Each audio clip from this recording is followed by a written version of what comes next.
lot of the stuff, the chaos that you see in The Office, I guess a lot of it was actually true. So you actually paid a woman $10,000 to shave her head so she could buy breast implants? Correct.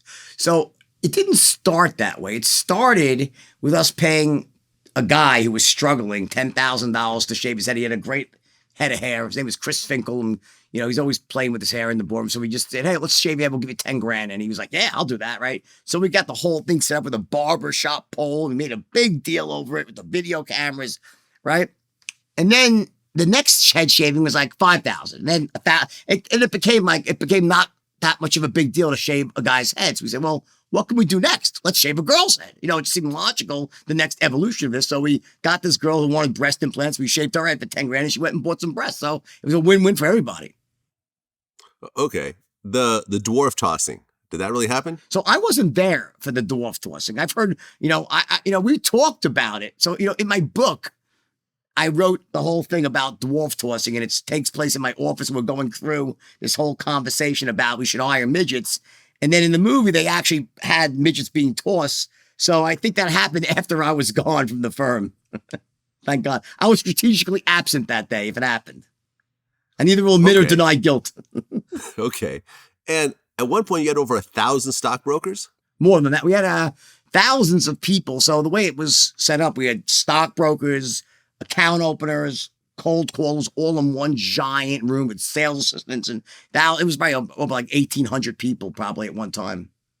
Wow. And you guys are moving billions of dollars worth of stocks at this point. Yes, billions of dollars of stocks.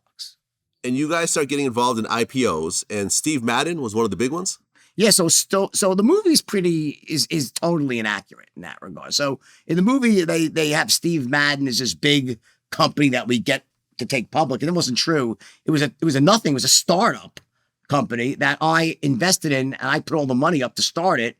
I owned the vast majority. I owned 85% of the company. Steve was a minority shareholder. He was just getting started. He had one shoe. He was selling out of the trunk of his car.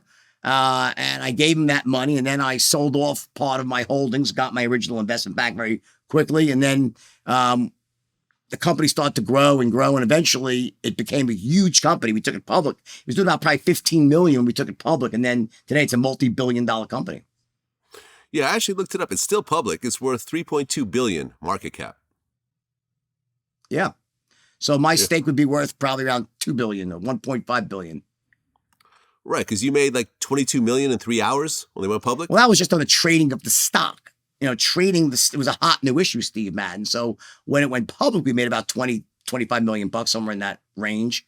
And but I'm talking about the equity. I actually owned the company itself. So I was on both sides. I was the investment banker that took it public, and I owned the company as well. Got it.